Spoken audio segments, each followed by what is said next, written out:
Okay, let me start by asking you, how are you? Surviving. Mm-hmm. Yeah. Uh, I got nothing. I got nothing. Yeah. I'm so tired. Mm-hmm. I feel like I've been reading about corona fatigue, which, like, my understanding is that it's just the exhaustion that comes with quarantining and isolating and all Mm-hmm. of that. Uh, which is funny because, like, our job is so active. Yeah. Um, and it's so go, go, go. And, 8-hour rehearsals and then tech week and then shows every Mm-hmm. week. But yeah, I'm like tired, and I think it's from like overconsumption of social media and overconsumption of media in general. So like Netflix, watching shows, video games, reading, even things off screen. I feel like it's too much. Besides being outside, Yeah. um, yeah, I'm tired, man. Mm-hmm. I'm exhausted. I mean, I've been exhausted, but I'm like running on fumes at this point. Yeah. Um, yeah, yeah, I'm tired. Yeah. I'm I get. tired. How about you? I mean, same. Yeah. I mean, same. Like this whole this Corona experience has been. It's been a lot. Like, and I think right now it's weird because I feel like right now, personally, it's been a really weird time of like losing a lot of people, and it's been emotionally exhausting. I mean, I'm already emotionally fatigued, but like that doesn't help Yeah. the level of exhaustion that I'm feeling. And it's kind of been very eye-opening because I think we're in a time where this pandemic has shown that like the corona doesn't discriminate, and it touches everybody on the entire in the world. But then you kind of forget that people are also ill and dealing with their other things, right? That could take their life. Right. You know what I mean? So recently dealing with an unfortunate death in like in my family, it's been really like eye-opening because it had nothing to do with corona. And Right. she was also a frontline worker. Yeah. So that's what was like even more, it's crazy. And so everything's unsure about like, okay, well, what does this mean about a funeral? Is there going to be a funeral? Like Zoom already is just like, no. Like I feel like if there was a Zoom something, I couldn't attend personally because It's a lot. It's a lot. yeah, I mean, like it's crazy because I just feel like inviting that into my space on top of what I'm feeling won't be helpful for me when it comes to grieving. Right. I mean, when you grieve, you want to be around people that understand. And I'm just a family friend. I would love to be there for her mom and her brother. I would love to be there for her immediate family, but I can't. So the most that I can do is just be here and like send love. Otherwise, I've been very emotional Yeah. lately. Yeah. Aside of that, like to add on to all of the emotion that I feel, I'm like overly emotional.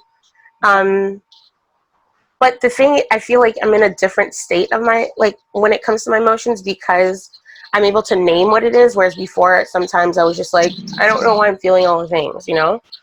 Right. Right. So that's been really interesting to deal with. Like even last night, I was like bawling. It was just a mess. It's just a mess. And my mom's sitting there looking at me and just like, I'm sorry. But like I knew why I was crying was because there was something sad on TV. It's fine, and it had nothing to do with me. Right. I feel like a lot of times when I'm crying, it has something to, like, I could detach in that way too. So as soon as it's done, it's done. Right. Yeah. So that's been interesting. But yeah. You're talking about eye opening. I'm thinking about not my circle, not my like inner circle, because those people know what's up. But there are some people who have since the beginning of coronavirus made their way to like the second or third ring of my social circle. Not definitely not as close as I was with some people, and that's right. for the better. Right. Okay? Bye. Bye. See you. You're not welcome. Yeah, looking at some people are wilding out each and every day, like just going here, going there, mask off. What like? I'm sorry, not sorry. Like the, I'm frustrated because these people are our age, young people who know better. Like there's do they though? science. I mean, they should. I expect, and I shouldn't have expectations, but I do for the people who I consider friends, even like coworkers or colleagues that I've had a conversation with. I'm just like, yo, some of you are like, I can never speak to you again because you're actively a problem. Yeah, but just like some of these people that I've, at one point in time have been in contact with, I'm just like, I think you're crazy. Yeah. And I think you're a part of the problem, and you are preventing me from doing what I'm supposed to be doing, what I have to do, right, which is actively perform. Yes. Because yes, that is my purpose. Yes. Among other things, but like ultimately that's what I'm supposed to be doing. And it's just like furthering, like we already know it's not gonna happen this year. It may not happen next year even. Like who even knows at this point? Because if you look at the world, people don't care. People don't believe in science.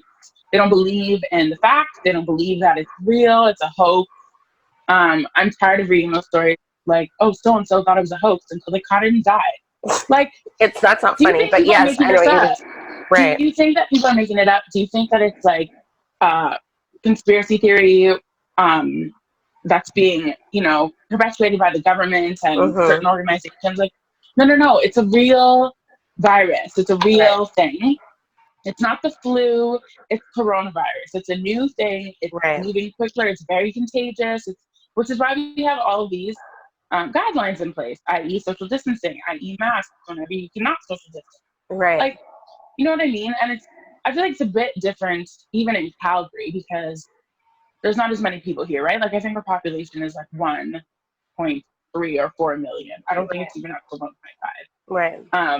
So I can be outside and not have to put a mask on because I'm rarely around other people going on a bike ride or a walk. Like there's no need for me to wear a mask because I'm easily distant.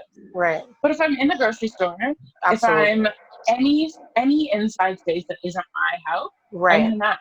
Right. It's just like it's just like no brainer. Also, I'm not like at the gym. Hell no, I'm not going to the gym. What? Work out at home. Thank you. Right. I'm not going to a restaurant. Like, I know. Also, I see these people and I'm like, where are you getting the money to be at all these places, sir, madam? Like, because last time I checked, you were on CRB, which is to pay your bills. I mean, listen, it's your money, do what you want with it. But like, as far as, I don't want to hear you complaining on social media the next day talking about you're trying to figure out how you're going to pay your rent. When I just saw you at Popeyes. Right. You know what I'm saying? Like, it's just... Anyway, I'm just like... Yeah, no, I'm very overly frustrated with these people I know and people I don't know, but especially the people that I do know. I'm like, shame on you. Also, don't expect to hear from me ever again in your life because you're a problem. Right. You know? Yeah, absolutely. It's not. I don't understand. I think that's what the hardest part is for me is that I actually can't compute why somebody would want to put themselves at risk, and I'm all about calculated risk, right? So if it's like everybody has to get groceries because everybody has to eat. So that's a risk that everybody kind of has to take. I mean, obviously, yes, you could catch coronavirus at the grocery store. Right. Clearly. You catch it there. If you're doing everything you can to be safe and you still catch it, then like, sorry friend, you were supposed to act it. I don't wish it on anybody, but like that's just kind of how I feel about it. But if you're actively going out of the way, you're getting your nails done, you're going to a restaurant, you're going to a party. I know. Like it just I just don't understand. I get it. You know, and it's like, oh, you shouldn't cast judgment. And I'm like, yeah, you know what? I'm judging you. Straight up. Right. Like, straight up, I'm judging your choices and your life decisions right now. Right. Because it doesn't make sense. Like, Yeah. Like, do you think I want to be at home all the time? No. No. Mm-hmm. Do you think I, want to be not working? No. I want to be doing the things I'm supposed to be doing. Yeah. I want to be active in my job, in my career. I want to be furthering. But guess what?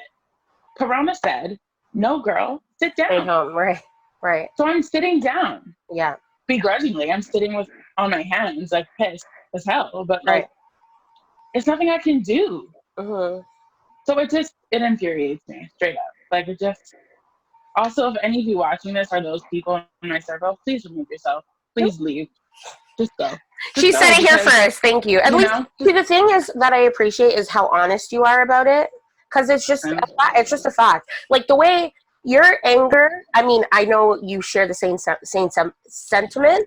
Like I don't feel as strongly. I feel strongly, but it doesn't bother me as much as the amount of racial injustice and like all the races. Oh, well, that's a whole other thing. But the anger I feel has like transferred from COVID to that. Like I don't, you know what I mean? Like I mean, and also, I mean, I've put myself in many situations as of the last month. I'm not gonna talk about all of them, but I put myself in many situations but I also am not ignorant to the risks that I'm taking.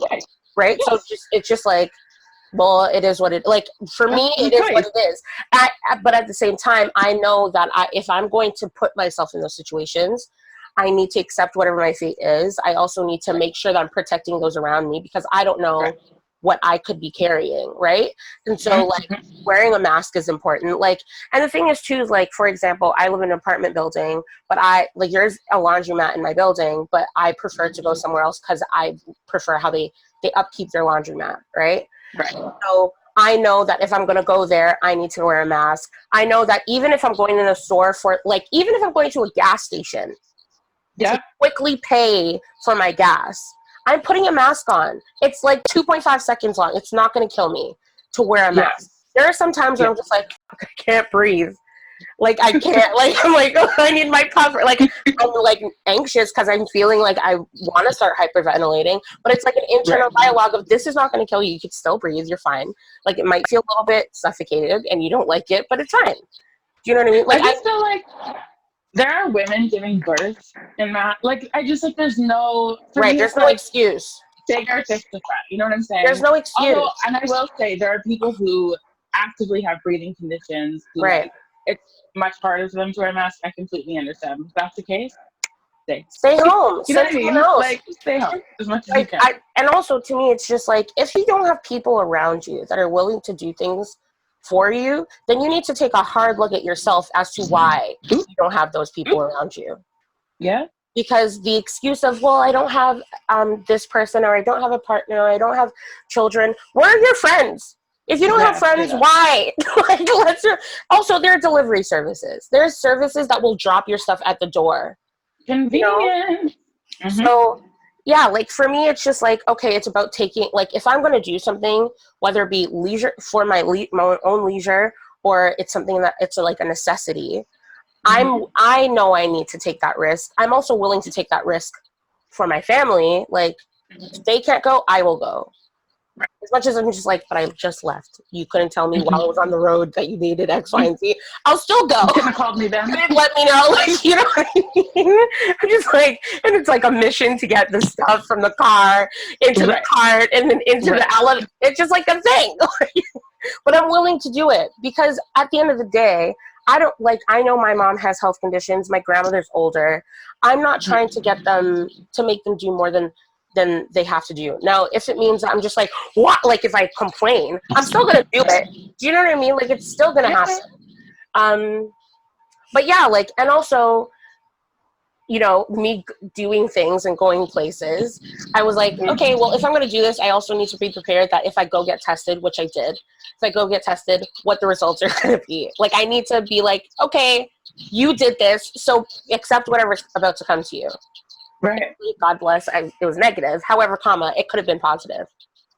Yeah. Do you know what I mean? And so, yeah. And then also, like, with that negative result doesn't mean I need to go everywhere. Like, I can go anywhere because just as easily as I went there, I could be in line with somebody and catch it after. So it's like, exactly. At the end, you still have to be cautious. I mean, I'm taking the same precautions that I was taking before I got tested. You know what I mean? After I got tested. But still, it's just like, you just need to be, I feel like people just need to be cautious if they are going to make certain choices. Because at the end of the day, as much as maybe, I don't know, maybe I'm immune to it because I don't know, like, whatever the reason I don't have it right now, I need to be cautious people need to be cautious for my well-being as well. Like, it just doesn't feel fair, you know? Right. And, like, also I've been seeing all these, like, videos, like, I follow on Instagram, crazy Karens. Oh, God. And all these people, everybody knows what I mean when I say Karen, okay? All these people not wearing a mask and, like, throwing hissy fits. I'm like, the amount of privilege you have, and no police stopped you. Do you see what I mean? Like, like, everything I see is it goes back to racism and, like, so many things. And I'm trying not to always make it that, but it's hard. Like, right now I'm in a place where I'm like, but do you see even this? Even allowing these people to get away with what they're getting away with is a microaggression. Actually, it's macro, but, like, still, do you see it? Like, be aware that this is not just a white lady or a lady, because some people don't even say the first part, going crazy or, like, feeling like she's above and using it as, like, a religious reason as to why they, which to me is crazy. There's all types of. It's crazy to me. It's I don't crazy. understand. Yeah. So, I think that people just need to be cautious and be selfless. Like, it's not about you. As much as it's about you, it's not as well. You know? Human? Selfish. Very selfish. It's awful. just a very selfish thing to not awful. To put yourself above other humans and something that's affecting all of us and something that's disproportionately affecting people of color. Absolutely. So, can't forget about that part too. But nobody talks. You see, this is the reason why a lot of people don't know, is because for example, like, these protests that have been happening since George Floyd passed away, right? Was killed. And even Breonna Taylor, okay? When we're thinking about what the news was covering, it was only the rioting. That didn't even really start with the Black Lives Matter, like, the group of Black Lives Matter protests or activists. The people there to instigate. Right. But then now, like, they have been so peaceful, and it's going on, like, it's been 59 days since the first protest, and we only heard about when the police were coming in and doing all these crazy things and the rioting and all that stuff. But the protests haven't stopped. But where on the news have you seen it? No, they're not. Because they were only covering the violent part, right? Exactly. So the way we're seen, exactly, the way we're seen is to only be seen as violent, vile people, right? There's so much going on in the, like, right now as we speak. And so I just feel like people need to just pay attention and also just learn. Like, I feel like people have become lazy in their learning, and, like, no, because it's not trendy anymore, right? Like, I mean, we've been saying this since the beginning, even after our first video, right? You know, everyone's, oh yeah, like, let's get on board. Let's talk about it. Protest. Let's talk. Let's do this podcast and do that podcast. I'm like, your feed's back to normal. Been back to normal for weeks now. Absolutely. Like, I hope that people are continuing the work behind the scenes, because I'm not saying you have to be out and about it. Like, you're doing the work, you're doing the work. And a lot of the work will happen behind the scenes with yourself and your family and all of that stuff. And I Absolutely. feel like a lot of people that we know, like obviously the platforms we spoke on, like those people are doing work. It's very Right. obvious. Right. But like, yeah, it's not trending anymore. And because the protests have died down, especially I would say here in Canada, like protests have died down in our cities. Right. Um, it's just people are feeling, I think, less supported. So they're like, I can't be as loud as I used to be because now I'm the only voice. And I'm like, no, but here's the time Right. to be the only voice to help incite other people to speak up too. So Absolutely. it's kind of like, yeah, I don't know. I mean, obviously, we do the work every day, been doing it for It's thousands exhausting. of years. Hello. Um, but yeah, it's a bit frustrating to see people kind of dwindle out of the movement. Right. Yeah, because it's so visual on social media, it is hard to see people's feeds go back to normal. It's hard to see people, for me personally, see people posting selfies or anything that's not related to something greater than themselves. It just feels selfish, Right. which is part of my problem with the whole mask thing and coronavirus, because it's Mm-hmm. just a very selfish time when it should be so selfless and so about other people as well. Yeah. So that's frustrating and difficult, and why I want to stay off social media. But at the same time, when I am off social media, I feel a little bit like I'm contributing to the silence of the movement. Right. So it's that weird catch-22, It's but like it's double also like, jeopardy kind of thing. it Mm-hmm. is, but it's also like, my mental health and my stability and my well-being has to come first, Absolutely. selfishly, to be then selfless for Selfless. the movement, right? Yes. Yeah, so it's a bit difficult, but I do have faith in some of the people around me Mm-hmm. that they're doing the work behind the scenes. I haven't had many a conversation since. Like, I feel like there was a few weeks there where you and I especially were like doing a lot of talking, like public talking. Yeah. Um, I feel like that has died down, and I feel like even personally, like in friendships, the conversation has kind of died down. Yeah. And I attribute that to being tired, being exhausted, Mm-hmm. trying to stay mentally somewhat okay, Right. and just like, yeah, like I said, pure exhaustion and like fatigue um, on continuing to bring up such traumatic things, Absolutely.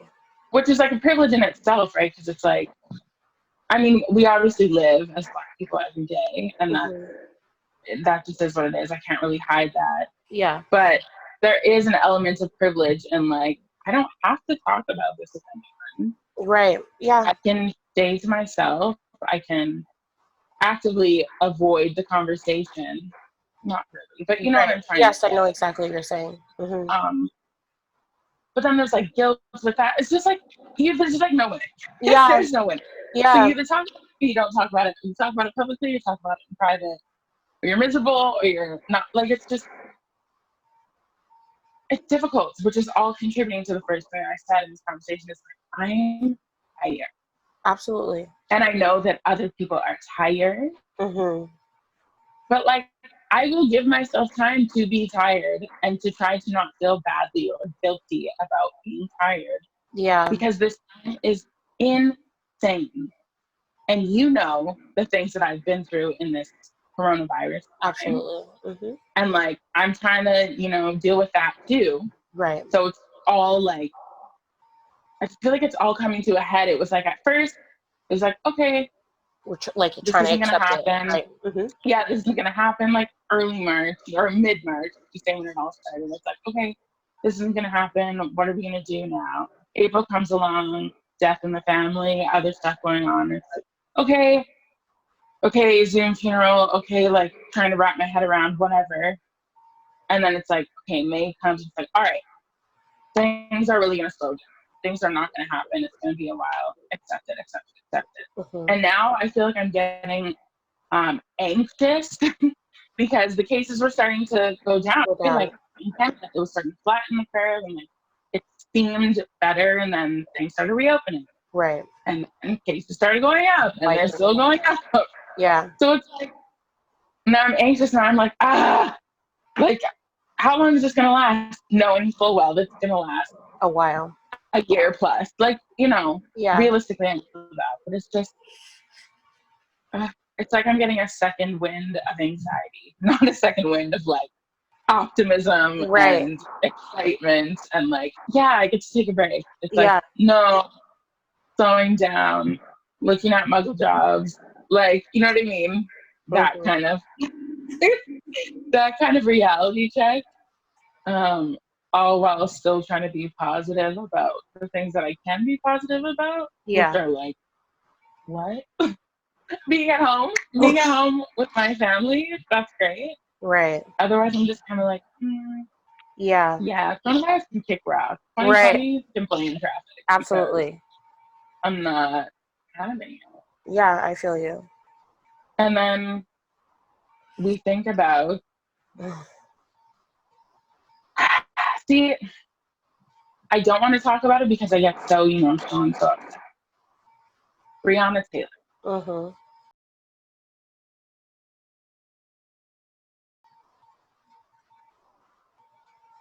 It's been 100 I think it's like almost 50 or past 50.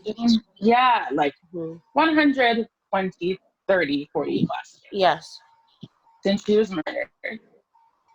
And the three police officers who can't remember their names right now, don't want to remember their names, Mhm. something, something, something, Mhm. have yet to be fired, Only one has arrested. been fired. Oh, pardon me. One was Right. fired. Yes. Arrested, charged. And it's based off of a technicality, I know. essentially. There's So so many loopholes to this. It's loopholes. crazy. So I read an article a little while ago, and see, I wish I would have pulled it up so I could say actual facts and not just it from my memory. But Yeah. anyway, somebody important, somebody important, Yeah. in some office, the attorney general, something of that Yes. sort. Yes. She said that there are certain things that have to be in place in order to fire, suspend police officers Right. In that state. in Louisville, Yeah. Kentucky. Yeah. And there are like certain things that's like there has to be probable cause, there has to be XYZ, and they're saying that there's no probable cause. I'm She sorry. was shot Can't. 8 times in her Her sleep. Like sleep. you busted into her door and shot her. Like there's just what more do you need? Of course there were Didn't no bodies. announce. There's no Didn't footage. announce themselves.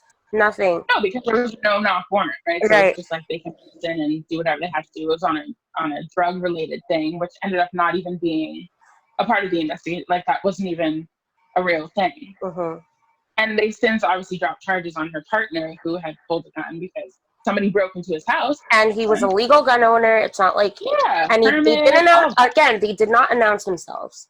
mm-hmm. If you feel like there's an intruder breaking in your house and you have a gun and you have a weapon, of course, and Right. you hear shooting, of course, your Listen, first I'm reaction grabbing the is, closest thing to me. If it's a "Thank you, pair of scissors, thank if you." it's a book, like I'm grabbing it. Absolutely, absolutely. So it's just basically they're getting off on a loophole, on a Yes, technicality. It's not solid. Like it's not a solid thing. It's to me it just screams like we don't care about you. And I absolutely. say you because I am her and she is me and you are her and we are all young Black women. Mhm. You don't care about it. It is very obvious. You don't care. You being the US, the government, the attorney general, all like you don't care. You just don't care. And that's what it comes down to. Mhm. That's straight up what it comes down to. Mhm. There are hundreds of other cases. We talk about Elijah McClain, we talk about all these other people. I am stuck on Breonna Taylor. I'm Mhm. stuck because I am her. Yes. I'm stuck. Yeah.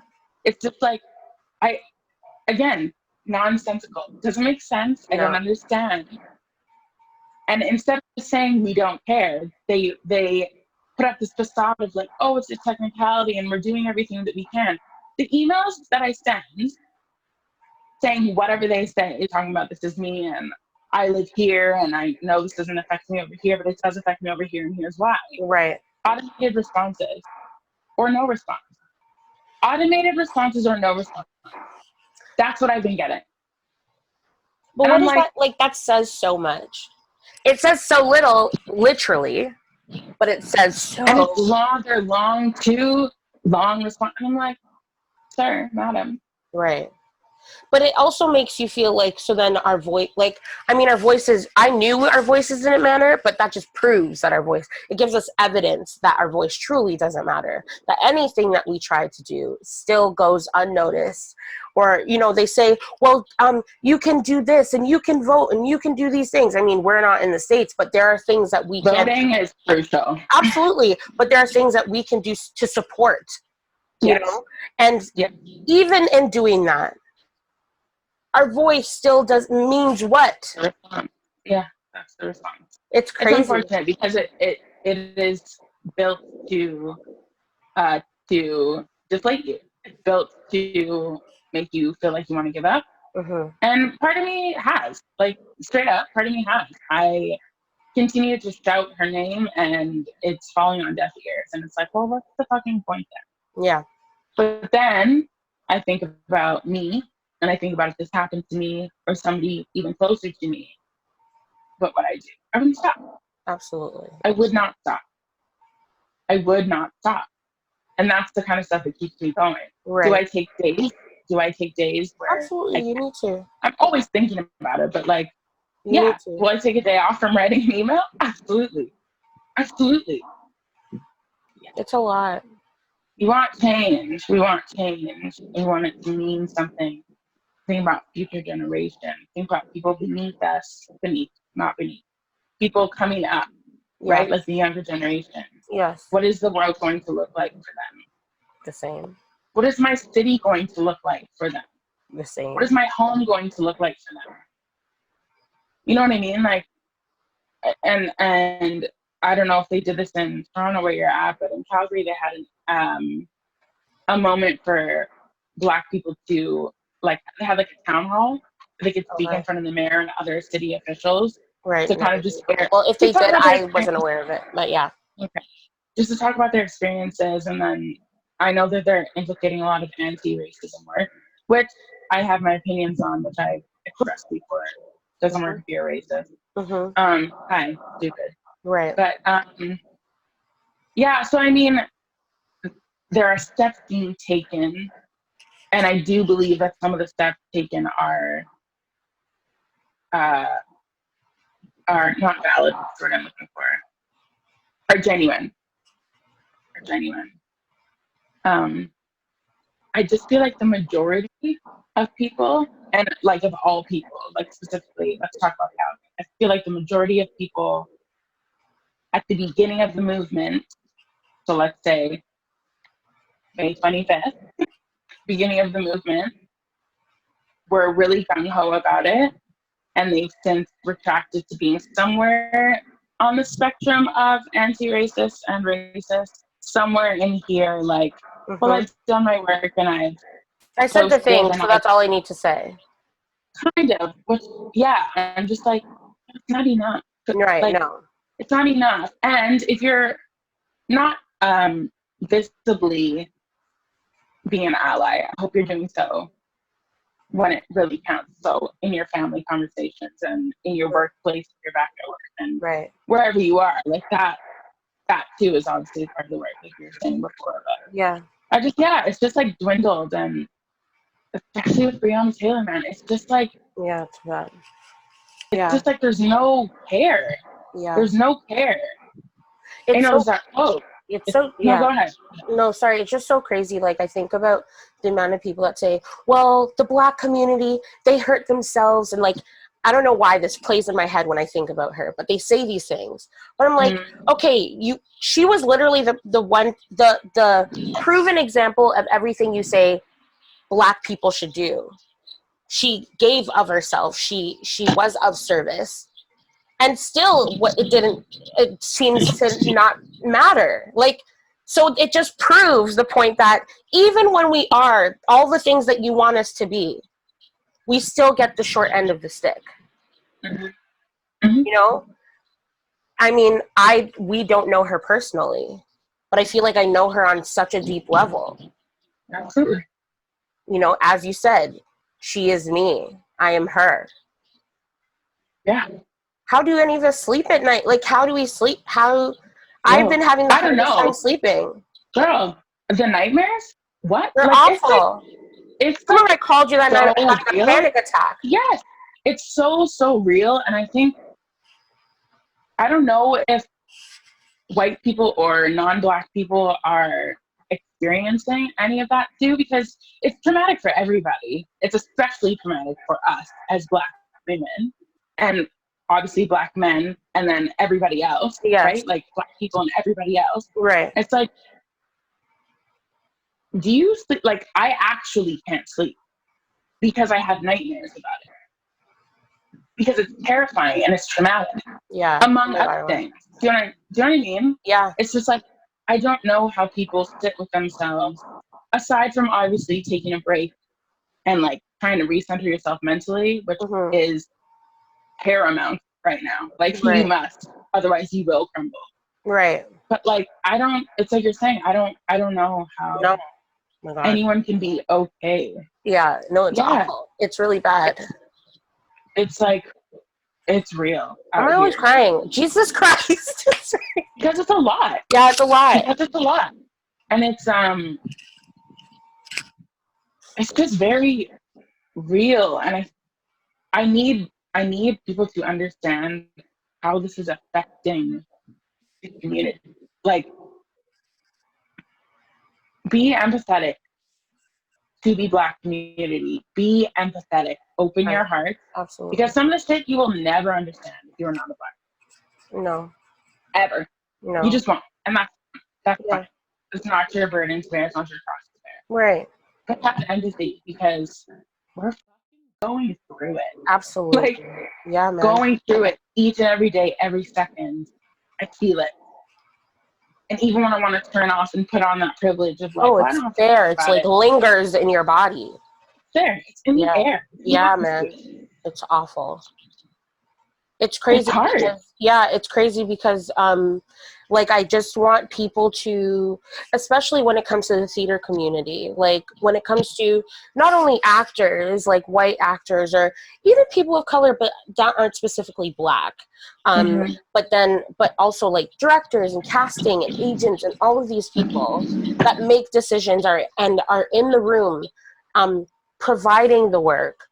Please understand that there's a deep-rooted trauma, and yes, we're all going to go back to work traumatic. I'm not trying to exclude any ways of trauma, but I think people need to understand that this trauma is only multiplied by what's happening, and also with COVID. Like it's like people have had to deal with COVID, and that's the trauma we're dealing with. Now add on top of that all of the things that we've seen, and then also add on top of that the Black experience in that, what that means, whether you're a protester, whether you're just a person trying to say things on social, whoever you are in the midst of that, understand that this goes much more deep than May 25th. And it was only magnified and only exposed for what it is on that day. Yeah. For a lot of people. Not for us. Right. A lot of people. For a lot of people, right? And I just, like, my biggest concern is, like, there are so many places that are talking about change, and as you said, anti-racism, having anti-racism committees, and diversity. We're having diversity training and all these great things that they think are going to fix the problems when it comes to these systems that were created hundreds of years ago that we're still dealing with today. Understand that when we go back, it's not going to be easy, and it's going to be very hard. And if we're met with the same treatment, it's going to be great. Like, I just know it's going to be a bad situation. You know, it's going to be met with, there has to be. right. There has to be change. It's just, and it's not just us trying to be like, well, this happened to me. No, yes, this did happen to me, but understand that I didn't have the words, I didn't have the support to express it at the time, and now finally people are showing me support and providing a platform so I can tell you how this affected me and what I had to do to somewhat survive through that experience, right? Yeah. So it's crazy because the like when it comes to anti-racism, all these committees, I was on an anti-racism committee at George Brown College, and I was one of 3 students. Well, I just graduated at the time, but I was one of 3 students that was a part of this committee. It was the president. It was all of these big people in this college that was trying to figure out a proper plan to facilitate this anti-racism committee that apparently a lot of this work started in the 80s, I believe, but it was left untouched. It was left and nothing ever happened to it. So we were trying to like update it and figure out why we need it. And it was crazy the amount, like, I'm just like, all of these were like, now looking back, I'm like, everything, the messaging that these people were giving to me was so triggering because I would leave there so angry. Like, why are we having this argument of why it's necessary to have an anti-racism committee? Why is it like, why are people confused as to why a student's experience, a Black student's experience, is much different than a white student's experience, even if they have the same professor? I don't understand what's so hard, you know? And these aren't just students complaining. I'm like, a lot of these students, like, especially because I helped start the Black Student Success Network, and in starting that, the amount of stories that I heard and trying to support students to make sure they just graduate was crazy. The amount of people that are like, well, I'm dropping out. I'm like, please, like, trying to make them stay because their experience was awful. It's not that they weren't able to do the work. And sometimes it was hard for them to do the work because they didn't know the supports they had access to, or were afraid to go to a white woman and say, look, I need help, and feel like, okay, it's met with judgment and all of these things. It's so triggering for a lot of these people. And the fact that some of these students are the first in their family to even go to college and they're not supported is crazy to me. It was like insane. And I'm thankful that I have a mother that I do that was at that college that was like, okay, so let's figure out all the things you need to do to graduate and make sure that you have a better experience than you did at your other school. You know what I mean? And making sure I was using the supports that I have. You know, I didn't know I had a learning disability until I got to college. Right. I mean, and it's very embarrassing for me at the time, it was very embarrassing for me to talk about. Now I don't care because it is what it is. I learn differently. You know what I mean? But a lot of students, some of them, whether they do have a learning disability and it goes unnoticed, or they don't, the fact that there's no empathy for these students of like, okay, I understand that you were neglected in high school and they just got you by. That's why you crossed the stage. Like, some of these students don't even know how to read. Yep. And it's just like, okay, well, let's fix this. So that you're not just going to graduate, you're actually going to get a job after this. You know? And it's just like this, it was just, so now they're re-talking about this anti-racism, like, okay, we need it. I'm like, oh, so a man died and now you know we need it? Like, it's crazy. But it's crazy that a lot of these, like a lot of these places that are making all these changes, I'm like, you realize it took a death that you saw, and hearing him call out for his mother is what woke you up to realize, oh, there's problems. Or even hearing people be like, I didn't realize there were such issues. Are you kidding me? The amount of people that have come to you. No, the ignorance is wild. People live in their own, I'm talking about selfish. People live in their own lane, in their own life, in their own bubble. And they block out whatever doesn't affect them. Because ultimately, it doesn't affect them. If another person is murdered and they're not directly related to them, family related, like, it doesn't affect their life in any capacity. You know what I'm saying? Yes, it just doesn't make sense. Like, I hear you. It just doesn't make sense to me. That it's like you are so comfortable in this racist system, and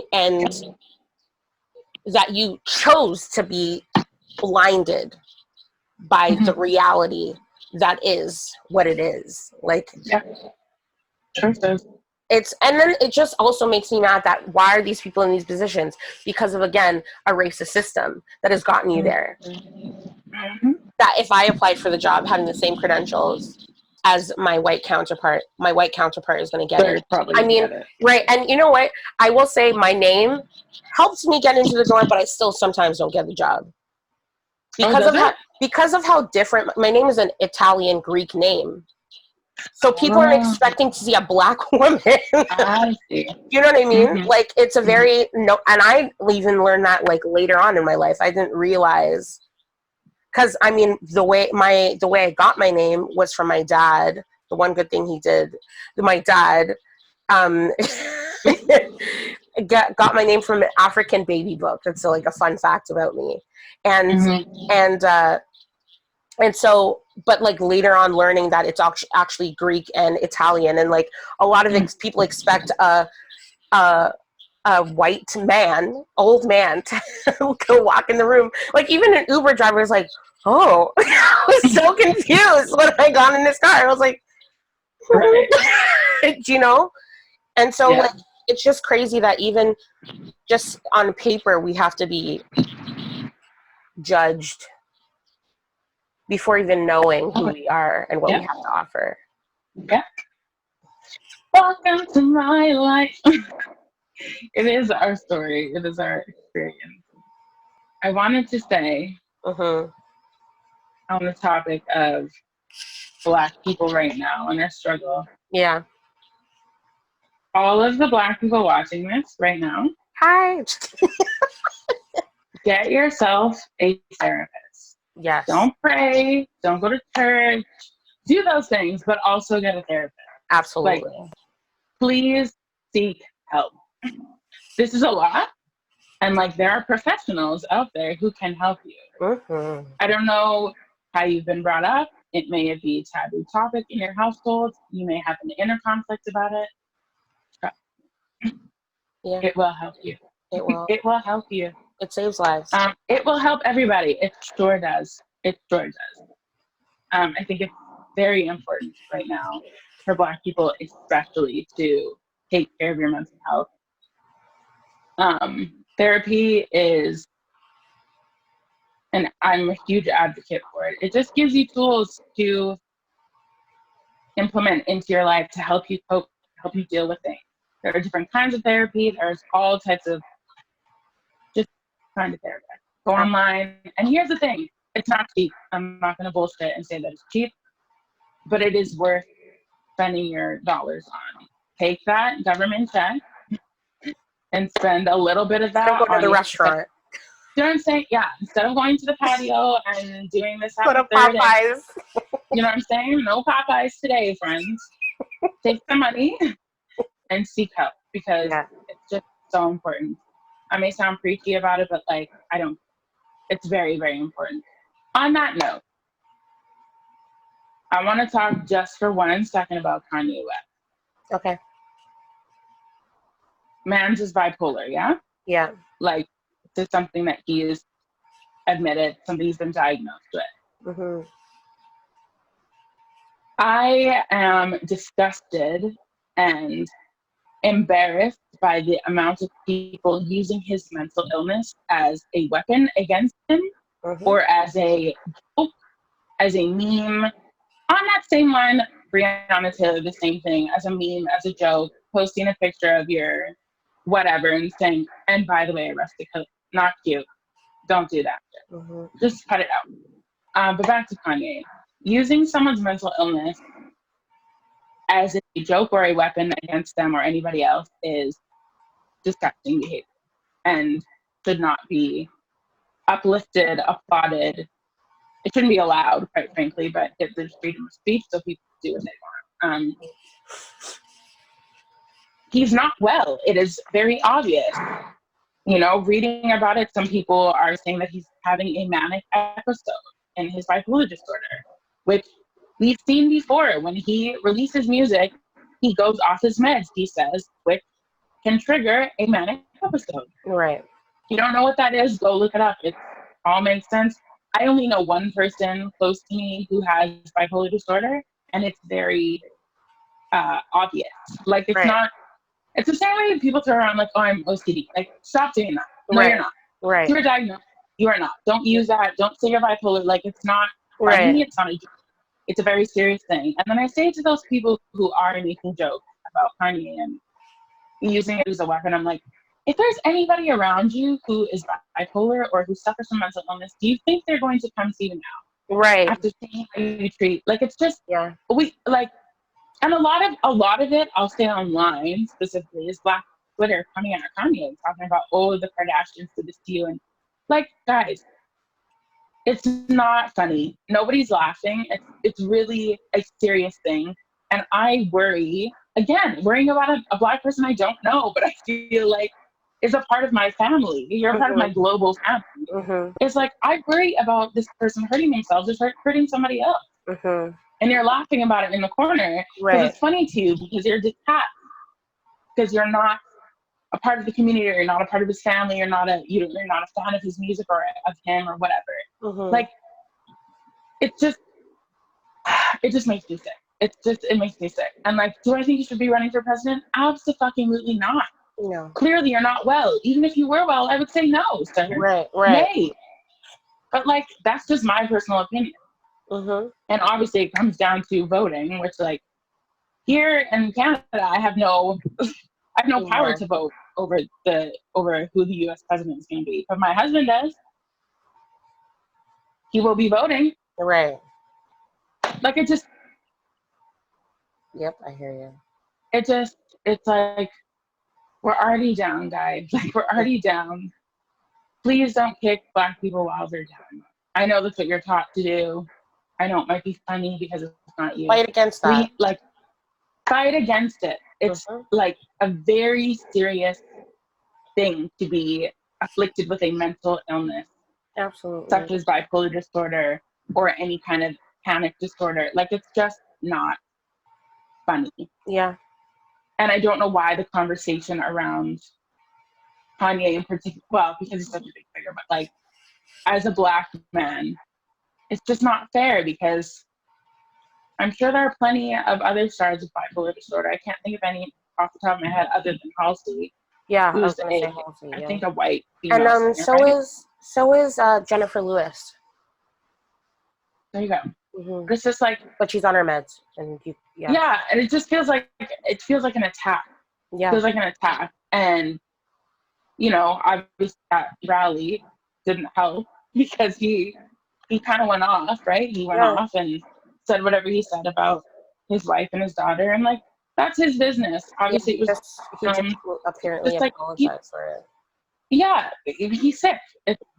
It's obvious, and people, making fun of it, and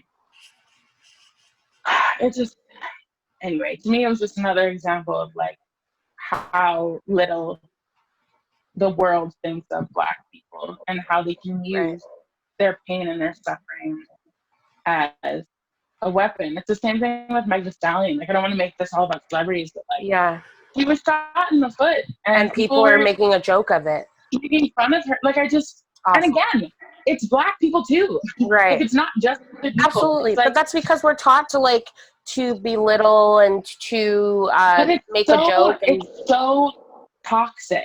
Oh, absolutely. Like, it's so toxic, and it upsets me. Like, this is the kind of shit that affects me. Keeps me from sleeping. You know what I mean? It's like, ugh. Anyway, that's all I'm gonna say about that. I just have to bring that up. That please seek help.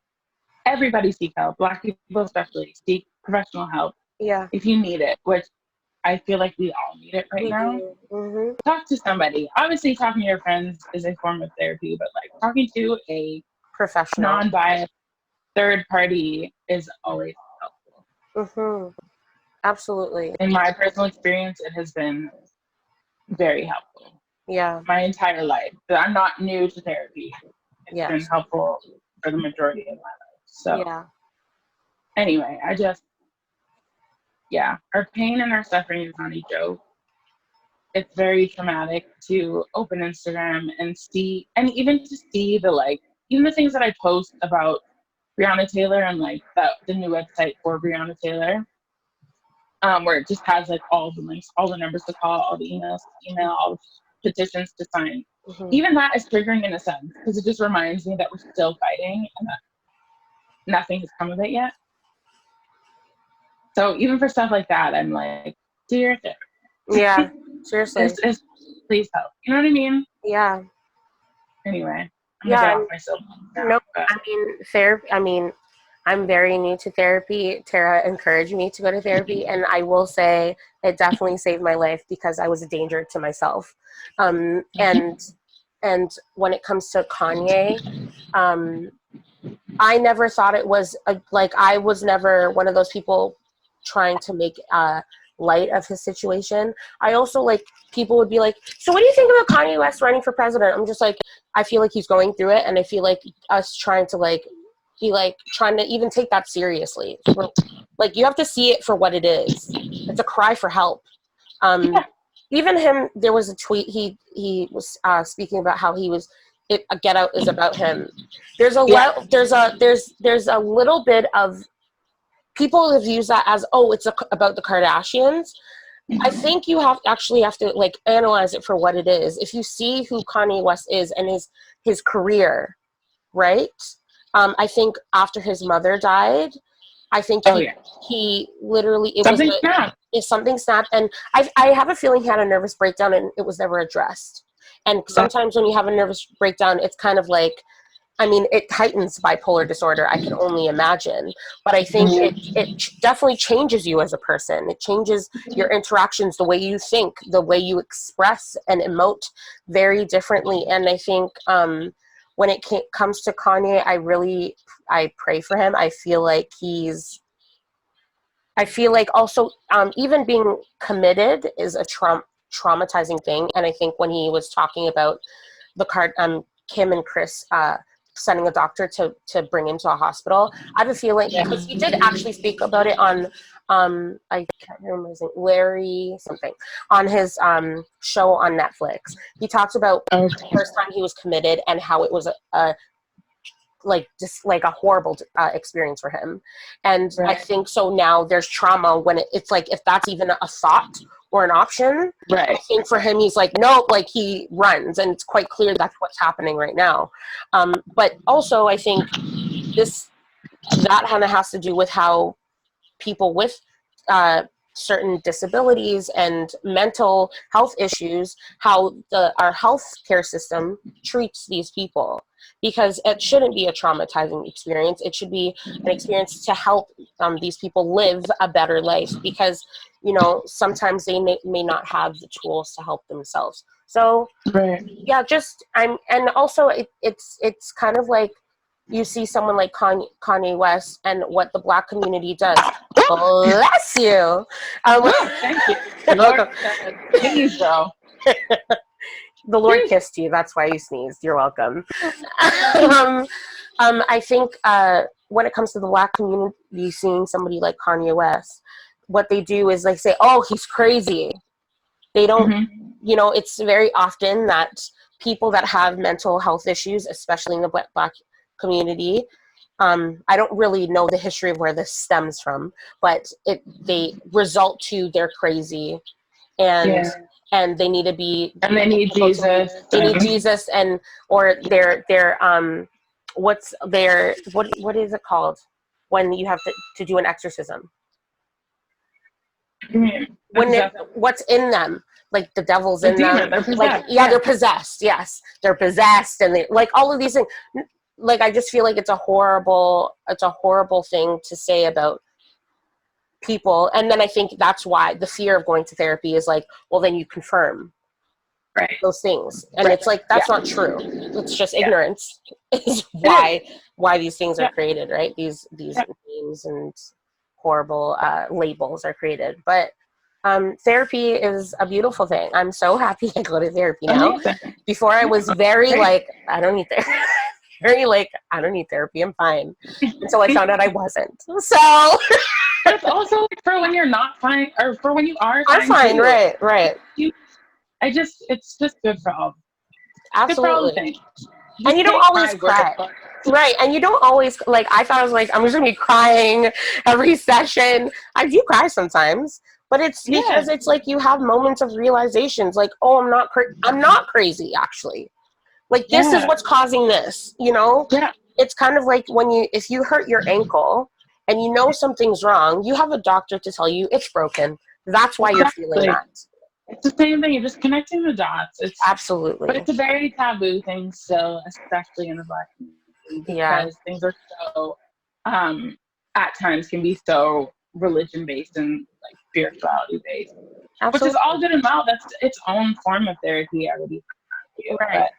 But I just think right now, in the times that we are in, I think it's especially important for us to seek help, seek professional help. Obviously, if you have the means, it's not, and even if you don't have the means, there are a lot of free counseling services available through your primary healthcare provider. Before I got the therapist that I'm with now, my family doctor referred me to like a counselor in her primary care network, and it was free. And obviously there's shorter sessions, you don't get as much, but it's better than nothing. There are crisis numbers you can call. There's all types of services out there. Yeah, not to make this just about that, but I just think it's all a part of this movement of Black Lives Matters, like Black mental health matters, that matters. And it matters especially now because we are such a traumatized people. Absolutely. It goes so deep. It's generational. It is. And just like sometimes, like if you go to the doctor and they ask you if cancer runs in your family, for Black people, trauma runs through your family. Yeah. Okay. Yeah. It's just, it's inherent, unfortunately. Yeah. I think also doing The Color Purple taught me that.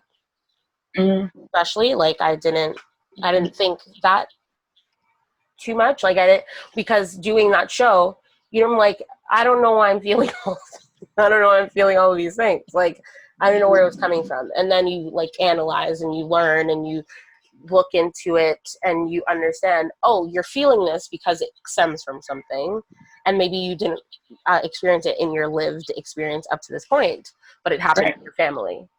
Yeah. Right? And that's why you're having these reactions. And how do you work through them? Right? Mm-hmm. So, yeah. What help? Some form of help. Yeah. Oh, Jesus. Well, Black lives still matter.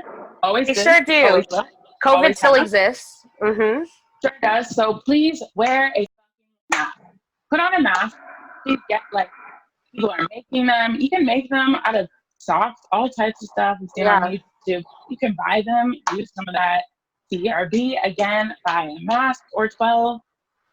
And, like, just stay safe. Stay healthy. Stay safe.